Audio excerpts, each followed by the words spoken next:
10 సంవత్సరాలు వెనుకపోయిన తెలంగాణని అప్పులపాలు చేసి విధ్వంసం సృష్టించిన తెలంగాణని ఏ విధంగా ప్రపంచ పటంలో హైదరాబాద్ ముఖచిత్రం ఉండే విధంగా మా ప్రయత్నం. ఇప్పటికే మా శ్రీధర్ బాబు గారు, మా గౌరవ ముఖ్యమంత్రి గారు మేము చేస్తున్న కార్యక్రమాలు అన్నీ కూడా వారు చెప్పడం జరిగింది. ఎట్టి పరిస్థితుల్లోనూ కూడా ఒక 3 నుంచి 4 ఇయర్స్ లోపే ఈ RRR నిర్మించి వారు చేసే 4 సిటీస్తో పాటు ఇంకా కూడా ఎక్కువ పరిశ్రమ మన మీరు దావోస్కి వెళ్ళినప్పుడు చూసిన అధ్యక్ష వాళ్ళందరికీ కూడా ఏ విధంగా చెప్తున్నాం.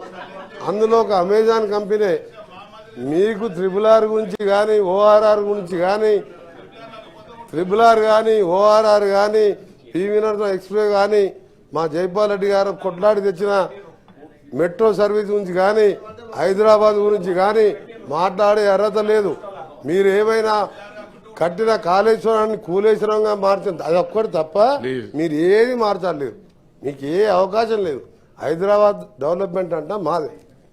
ఖచ్చితంగా చెప్తున్నా, ఇవాళ ఖచ్చితంగా చెప్తున్నా.